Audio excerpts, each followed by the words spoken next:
Alex, please stand up. Okay, so let's start with the prayer, Mr. Ravana. God, grant me the serenity to accept the things I cannot change, courage to change the things I can, and wisdom to know the difference.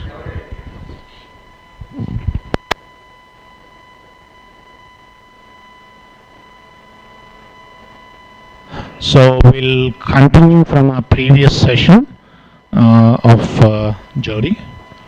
So Jody, I pass it over to you. The stage is yours.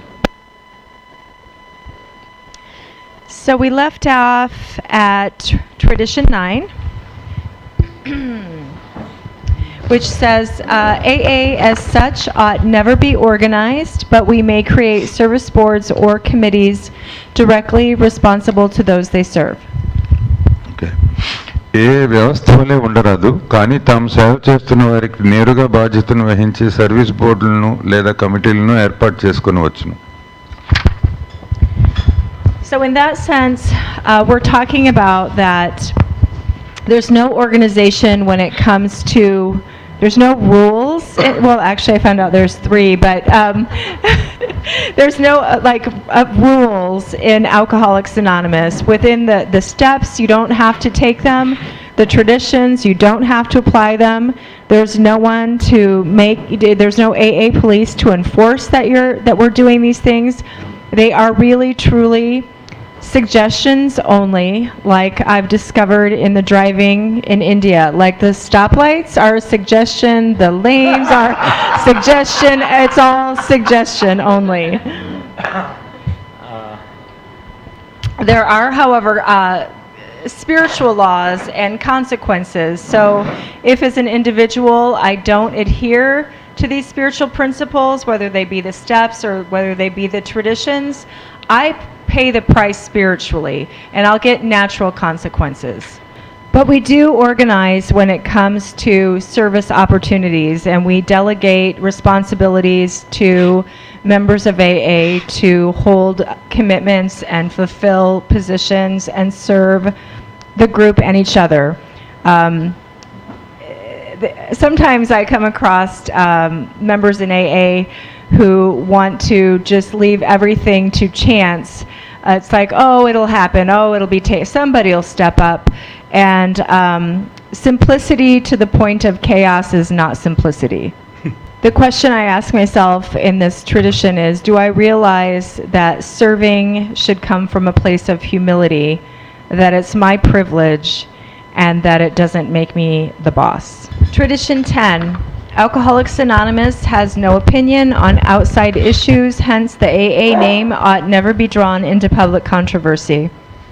పదో సాంప్రదాయం అండి, alcoholics అనానిమస్కు బయట విషయాలపై ఎలాంటి అభిప్రాయములు లేవు, అందువలన ఏ పేరును బహిరంగ వివాదాల్లోకి లాక్కూడదు. Whatever my personal opinion or experience or alliances with any particular politics, religion, medical views that I have personally, I leave those outside the meeting room. So I sort of just like mentally check them in a, where you have your cell phone place, like I set those opinions or experiences there. And when I come into a meeting of Alcoholics Anonymous, my primary purpose for being here is to just carry the message of Alcoholics Anonymous through my experience, strength, and hope as it relates to the treatment of alcoholism. I really strongly leave that stuff outside of here. I don't want to give the appearance that AA has any particular view on any of these topics, because it doesn't. And it could be a stumbling block for a new person or any member if they maybe disagree with my particular belief or approach. They may not be able to hear the rest of my message because they're just focusing on the differences. Jody, I have a question. I totally understand the tradition, it makes a lot of sense, but as we keep coming to meetings, as we sort of travel with the fellowship, I think there is a good chance that we will gravitate towards people of similar, because after a while I'll know whether you're Republican, you're Democrat, you're pro-choice, whatever, right? And then what is your experience? I mean, do people gravitate to certain other members, and is that so how do we sort of, so am I not supposed to say anything? Am I just supposed to shut up about my life and opinions outside AA? Or? In the meeting itself, in the meeting itself, this to me is like holy ground. So I leave all that stuff outside of the meeting itself. I did have an experience recently. I mean, we've had a really, turbulent political Couple of years. yeah. Still going on. And, there are people that feel strongly on opposite sides of the fence. Sure. And so that was one thing because I've been taught to show up at least a half an hour early to my meetings. And so we have the meeting before the meeting, and then the meeting, and then we also have the meeting after the meeting. And sometimes the meeting before the meeting, which is taking place in the meeting place, we can tend to forget where we are, and members have started sharing about their frustrations, and then and they're more outspoken. And so one of the women I had newly started sponsoring, felt very strongly in the opposite opinion of this one particular woman. So I do think in the meeting hall, it's just best to leave that stuff out.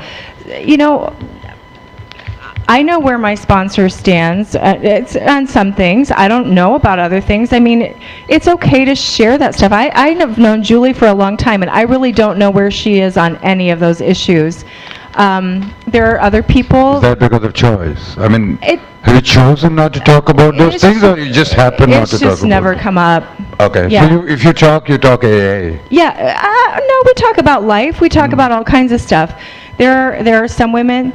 Husbands, plural.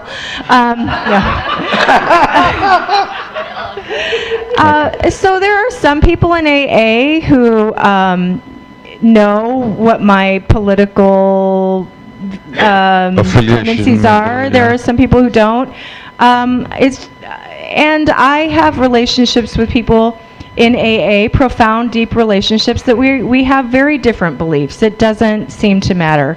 Okay. We have a common journey. Okay.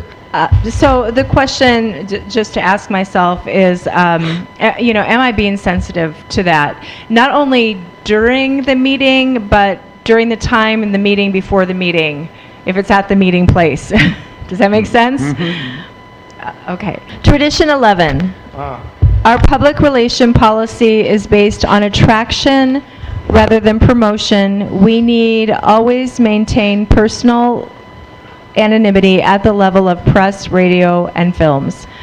And So what I focused on in this tradition was the importance of anonymity and not breaking it at the level of press, radio, films, and the newest thing is social media through the internet.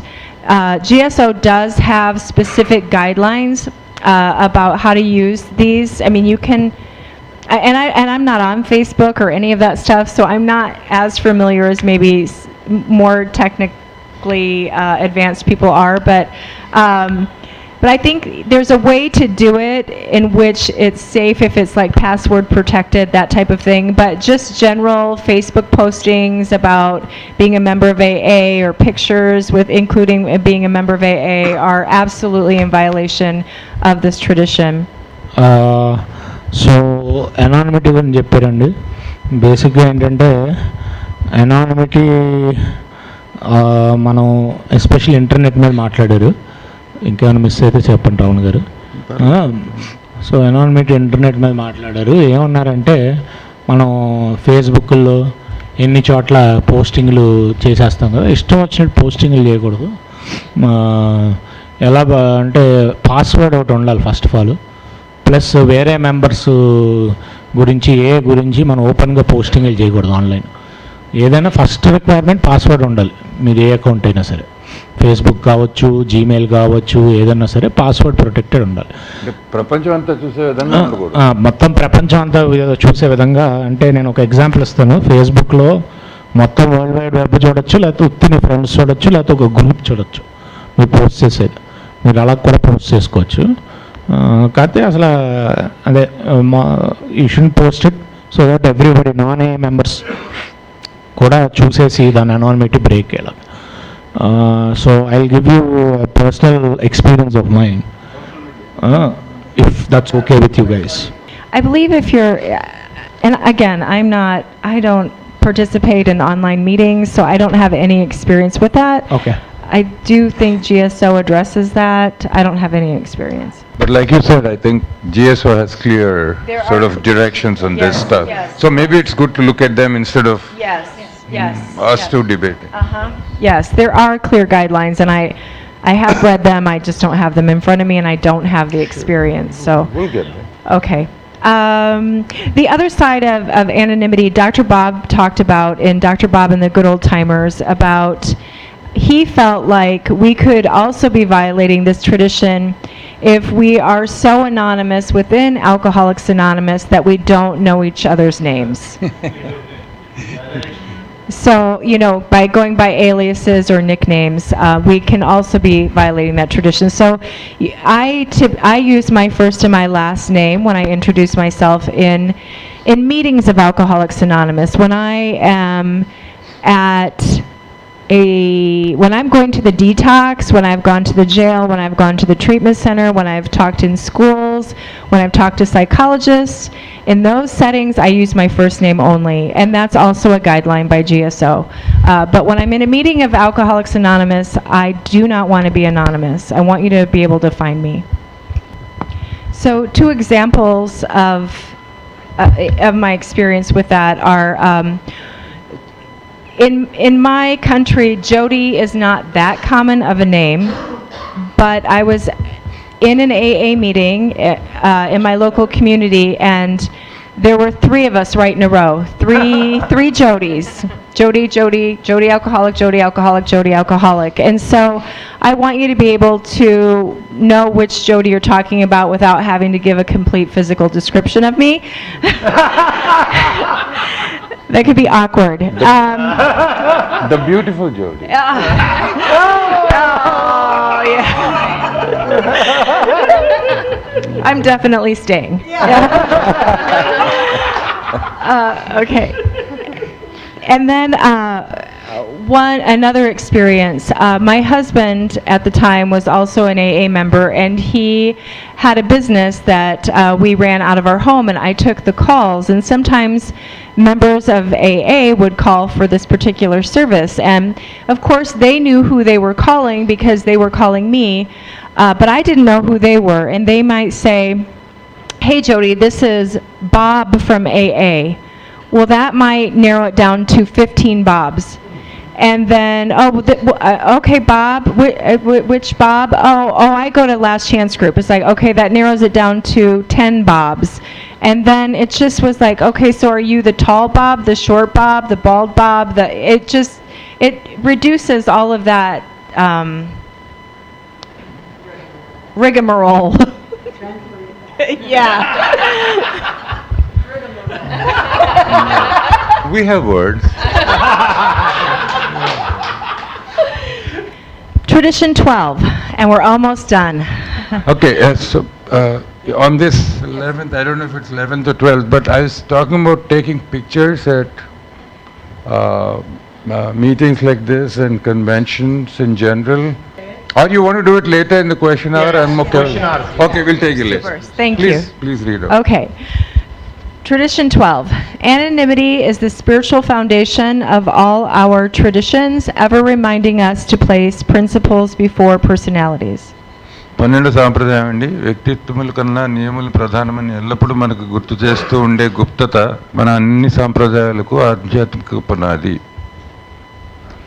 The spiritual substance of anonymity, according to our literature, is sacrifice, sacrificing my personal desires for the common good. And I've shared with you my level of anonymity, but regardless of my comfort level with anonymity, I always need to be respectful of yours. Also, within this tradition, I'm reminded personally that service is for my spiritual benefit, and that it's not to be done for accolades or recognition. I'm to serve for fun and for free, quietly, without needing praise. So one of the challenges that I give myself with this tradition is that I do look for ways to anonymously serve my group, and none of you are there, so I'm not going to be breaking my anonymity or exposing myself here. But what I personally do is after the meeting, before I leave, I go into the women's bathroom and I make sure that it's all cleaned up. I empty the trash and I wipe down the sink and I restock the toilet paper when no one's looking. So I've come to the conclusion of my presentation today on my particular experience with the traditions of Alcoholics Anonymous. Again, I am no authority. I'm just a member trying to stay sober and learning as I go. I've made all kinds of mistakes, and I'm grateful to be sober, and I hope this encourages you to take a look at the traditions and see what they mean for you and for your group. And again, thank you for your kind attention, and I'll pass.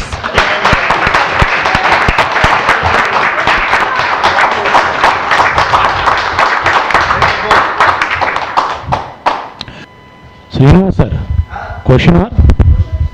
Okay, question mark. So, please, Srinivas sir, can you select? I'll go around. ఎవరికైనా question నువ్వు అక్కడి నుంచి అడగట్లేవా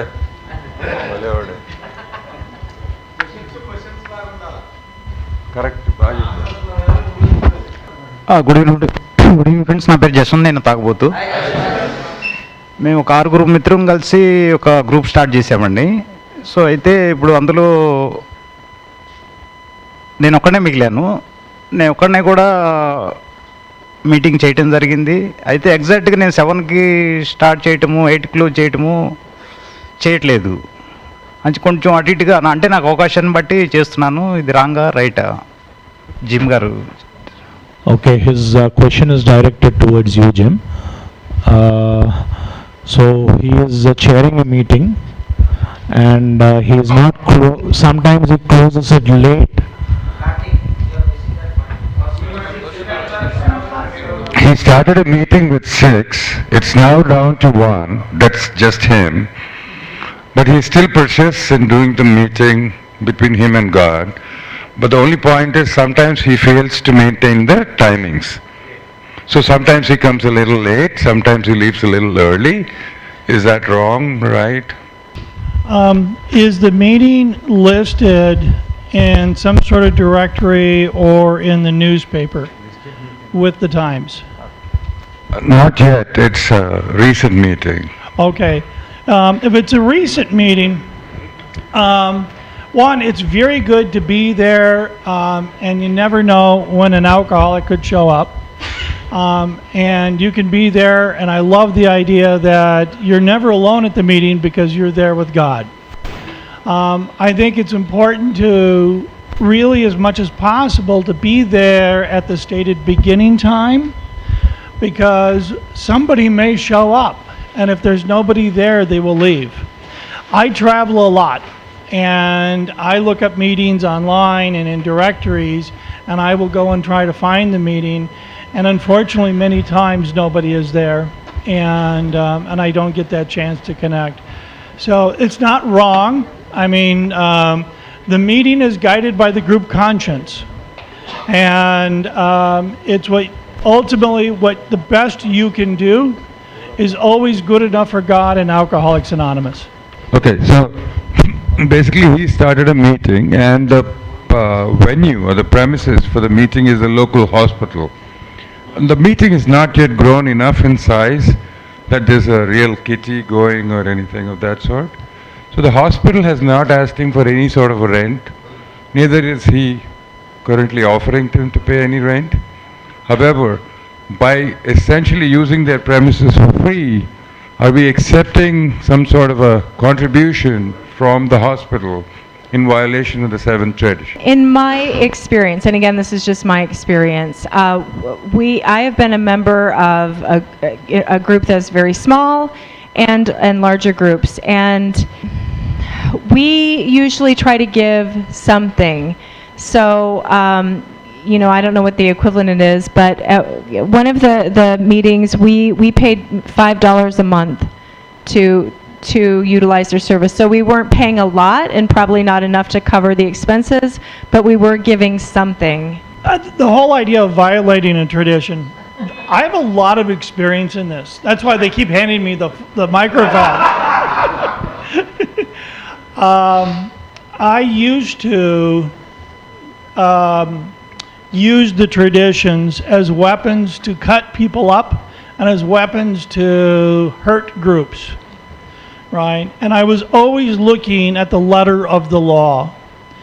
And my sponsor once pulled me aside and he says, Jim, you're missing the understanding of the traditions, and you're misrepresenting the traditions, looking only at the letter of the law. The traditions have a spirit. And you should always look for the spirit of the tradition and try to live by that as much as you can. Kind of like the other question, the best now if the group, if it's 1 rupee that I can give because I'm there alone, then that's good enough for rent. If there's a little bit more because somebody else showed up, that's good enough for rent. All that is asked of us in Alcoholics Anonymous is to do our best in living in the spirit of what these traditions ask us to strive for. Did that help? So one final thing. If I have the means and the capability and choose not to, that's against the spirit of the tradition. The spirit of the tradition is we do as much as we can. Okay. That's a good question, and you just did really well. She's trying to learn some of the Indian mannerisms, I don't do it very well. That is hard. Jody's getting pretty good.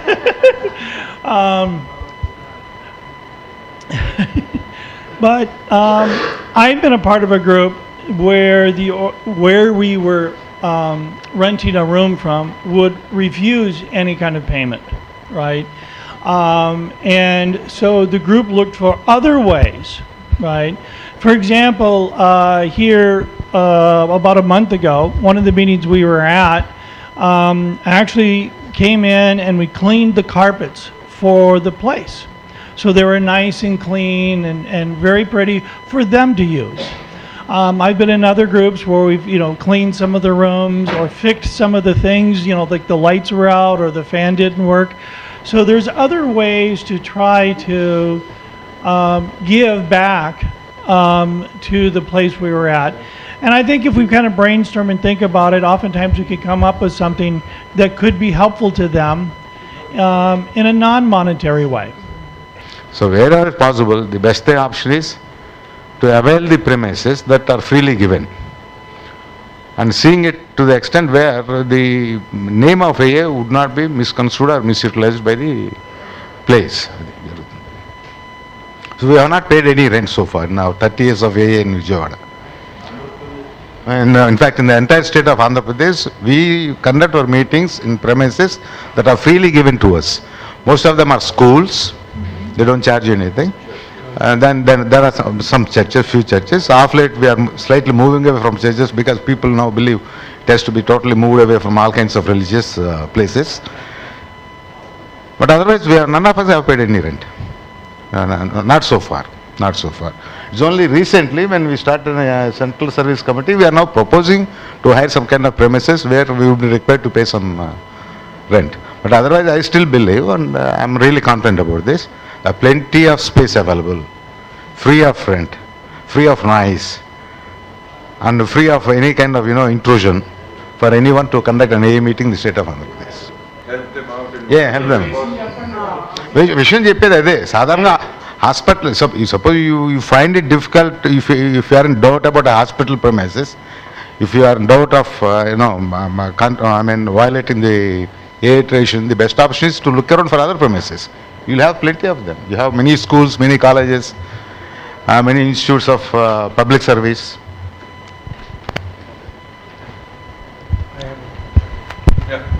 I'm an alcoholic. My name is Gautam. The ninth tradition speaks about service bodies and committees. My understanding is that AAWS is also a part of that service structure. So, and that is incorporated. It's a non-profit. It's a trust basically, but it's an incorporated entity. I've been told, I haven't actually checked the legality of that or whatever, but I've been told repeatedly over and over again, we have a service committee here, a local area service committee. It would make life much easier if it is, incorporated or create a trust or something for it. But people tell me that it's a violation of the traditions if you incorporate a local service body.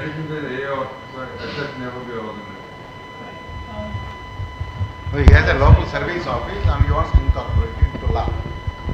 I want to make that an incorporated body. So because banking, everything gets much easier. Hey, do you want to translate it to Telugu? There are two bodies. One is the General Service Conference and there is the General Service Board of Alcoholics Anonymous. And under General Service Board of Alcoholics Anonymous, you will have two things. One is Grapevine and there is AAWS, the printing body for this thing.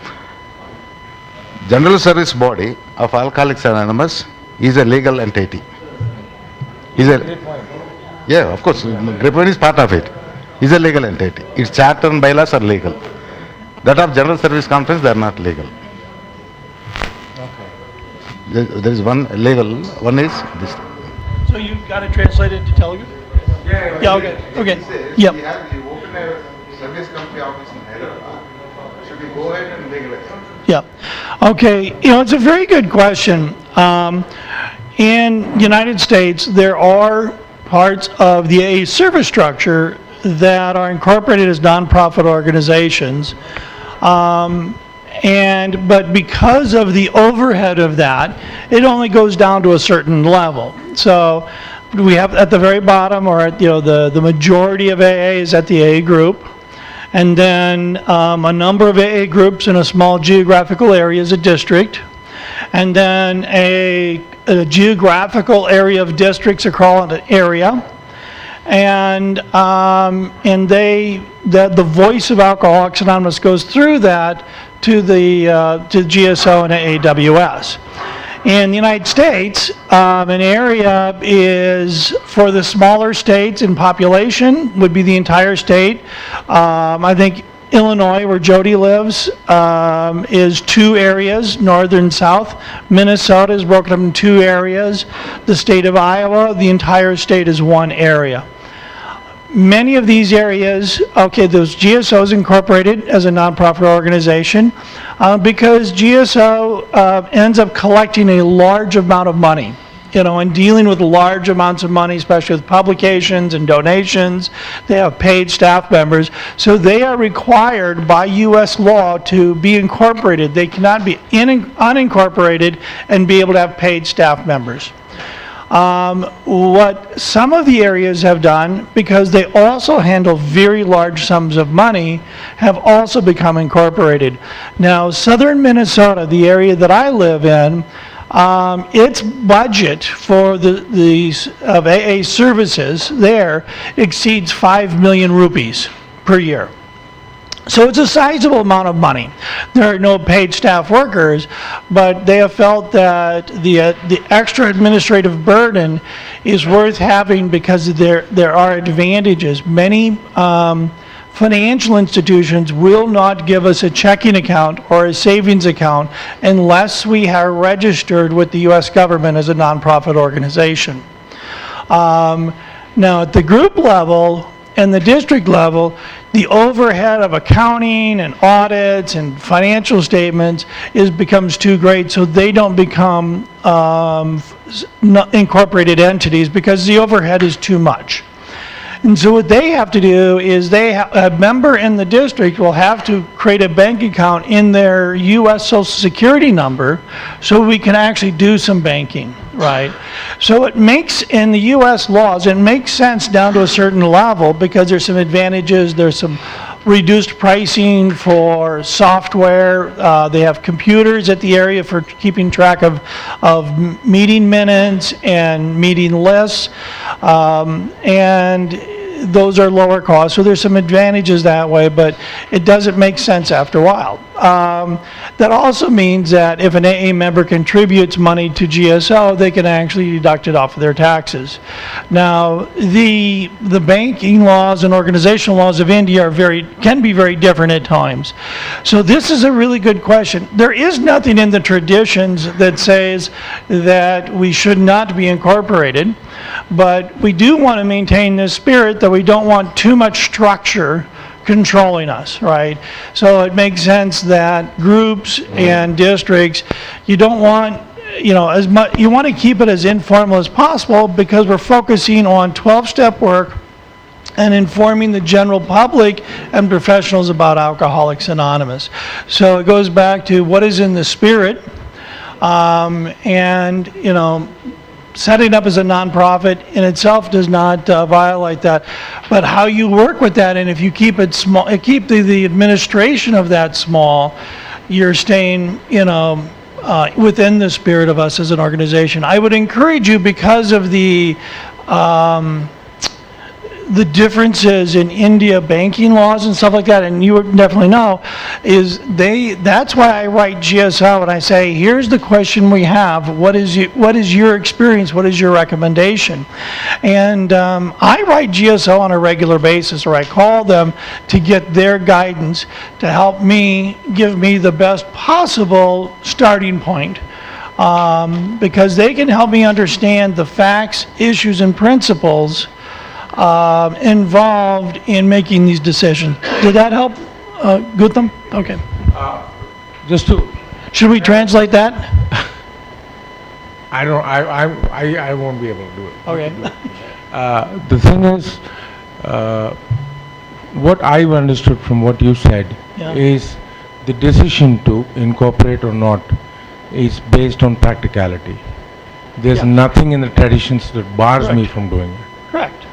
That's correct. It's just based on practicality and the group conscience, right?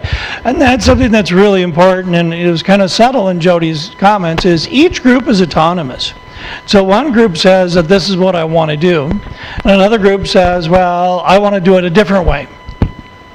What AA has found out, and this will be really, really important for you guys, and in AA here for the next 10 to 20 years, is the groups that try to live by the spirit of the traditions will tend to grow and thrive. And those groups that tend to ignore the traditions may have spurts of growth, but in the long term do not tend to be tend to wither and die. And we have seen that. Sometimes it takes 10 years or more. But we see we do see that trend and that pattern. And I know that AA works best when I try to incorporate the traditions as much as possible in how our group works and how we relate to each other. I have one. Yeah, I wanted. I'll give it right back to you. So, one question I had was, I've been to several conventions in the last few years, and even this meeting, which is probably not a formal AA convention, but certainly it's a get-together of AA friends. And especially after smartphones have become so common, I see people going around taking videos, I see videos especially, and pictures are everywhere. Now, I have no idea where these pictures are going. If they're sitting on somebody's hard drive, I'm okay. If they're sitting on a computer somewhere, that's great. But I don't know where they're going. Where are they being posted? Is it on website? It's impossible for me to physically check. And I might be in one of those pictures. Okay? And there are places where I don't want to break my anonymity, like at my workplace at large. Right? I don't want my students to know that I'm an alcoholic. I told my boss that I'm an alcoholic. That's fine. That's between me and him. But I choose to break my anonymity to whom I choose to.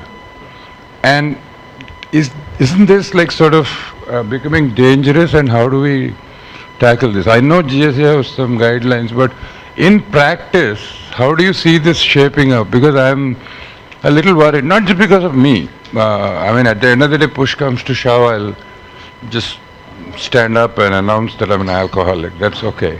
But I'm saying, how do we deal with this? Do you want to do the question in Telugu first? That's a very good question, and it's something that's very important that I think we should all talk about as we go to various events. In AA, many of our AA meetings has borrowed a phrase from Al-Anon. And we actually post it up on a lot of the meeting tables inside the meeting. And it says, who you see here, what you hear here, when you leave here, let it stay here. If I take a picture inside the photograph, inside the meeting, it goes with me. It's not staying. The reason we have that saying is to protect the anonymity and what people are sharing. Because, we don't know how this could damage others. When I was getting a divorce, as we say, all of us have been divorced. When I was divorce is not a requirement to stay sober. What would happen is I would go to an AA meeting, and the woman I was divorcing would talk to an AA member and hear word for word what I shared, and then she would call me up and yell at me about that, and then she would get her lawyer to do paper filings on things, and it really, really made it hard for me to be in an AA meeting. All right. The same thing can be with a simple photograph. I may take a picture of my friend, but I may be catching 2 or 3 other people in that picture. So it's really safe that inside the rooms, we should not allow photographs of any kind inside the room of meetings of Alcoholics Anonymous. More and more of the AA roundups and conferences I'm seeing in the what's the agenda called? The brochure, no photographs are allowed inside the meeting room. This is something we must protect, and the thing is with good intentions. People are excited. I want to get some pictures. I want to remember this. But we can quietly go up when we see it happen and tell the person, photographs should be discouraged. We have to protect everybody's anonymity in the meeting. And so as we remind other people, they will learn and they will grow, all right? And I feel very strongly about that, that we need to protect the safety of AA for the one member who needs to be anonymous, not the 99 who don't care. Our name is Alcoholics Anonymous. That's our name. And one of the things that newcomers look for is, do we mean what we say?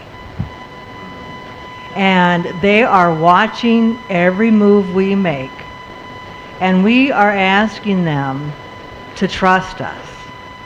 And so at the very basic base of AA, they should be able to trust us when it comes to their anonymity. So it's a spiritual thing that is far-reaching in ways that we may not see, because we don't know who's looking where and when and who at, So anyway, I just want to say that. Yeah, when the meetings are going on and when a new member comes, every member is sharing about that new member or about his alcoholism related to the new member. So because of that, that new member is running away. Ante kada? He he is feeling a lot, he is feeling vulnerable and running away.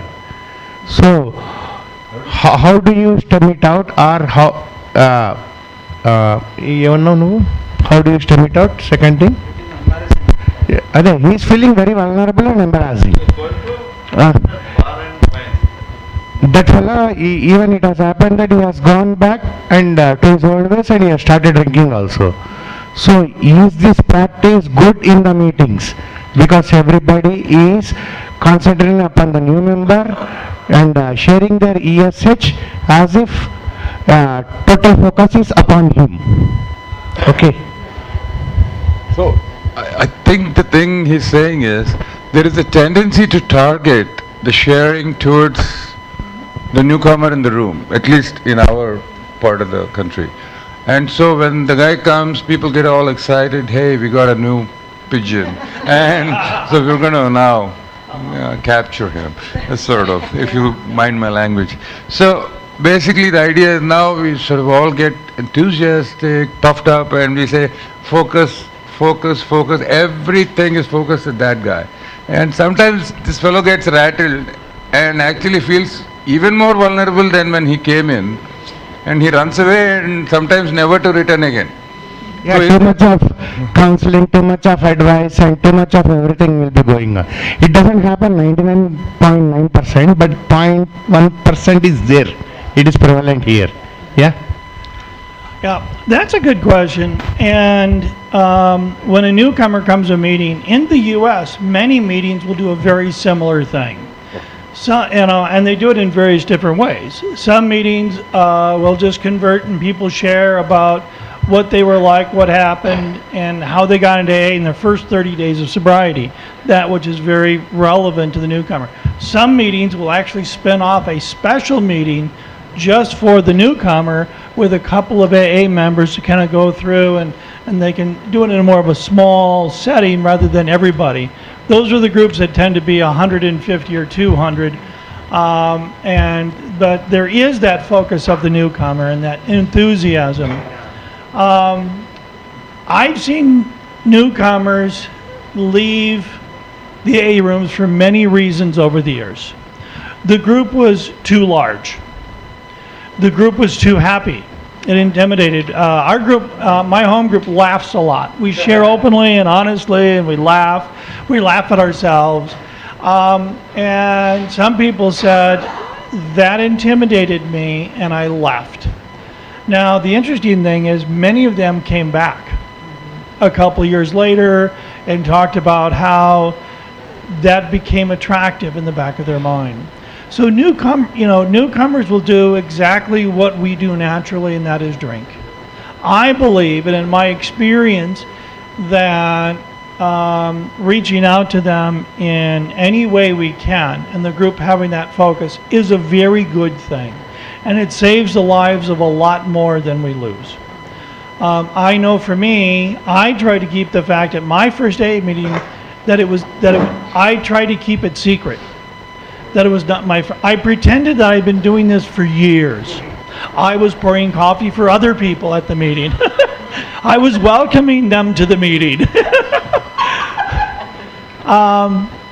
And when they asked for newcomers to raise their hand, I did not raise my hand. They still figured it out. Well, of course. And it saved my life that I was surrounded after the meeting with all these guys giving me phone numbers, handing me literature. I believe strongly that if they hadn't sought me out as a newcomer and gave me the attention, I would have drank that night. Because I would never have made the connection, and they made the connection for me. So sometimes we lose them. Much more often, it really, really helps them, because when I was drinking, nobody wanted me. Nobody gave me the attention anymore. Nobody was excited to see me, and nobody asked me back. One of the traditions says that we have no opinion. We have no opinion on outside matters, and usually we are not encouraged to discuss matters not pertaining to Alcoholics Anonymous in the group meetings. So that's what are within the group premises too sometimes. Unlike you have a separate hall, also you don't do that. But what about AA offices? Like AA offices, you have AA central offices, district offices, where you have either people employed from outside or AA members themselves employed there. Within the office premises, let's say central office, in the central office of Alcoholics Anonymous.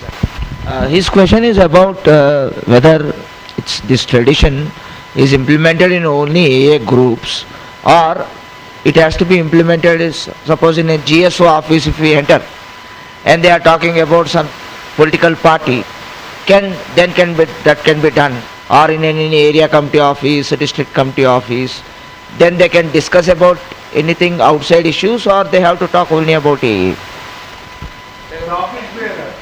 GSO office premises. The GSO office. You want it? Oh, I understand that. I understand the question. Yeah, it's a good question. It makes sense to me. Is the mic on now? Okay. It's a good question, and what's important is in the traditions. First, I'm going to talk about the group, right? Is that the traditions talk about the purpose of the group is to carry the AA message, right? And so in that, we want to make sure that we focus on only the message of Alcoholics Anonymous. Now, let's go up to GSO. And I have several friends that work at GSO.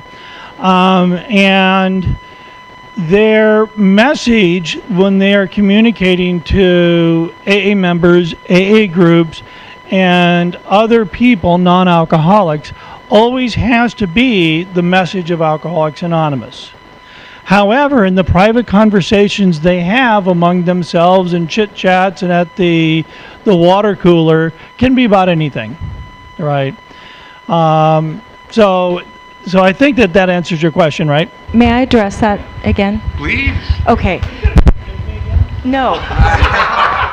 No.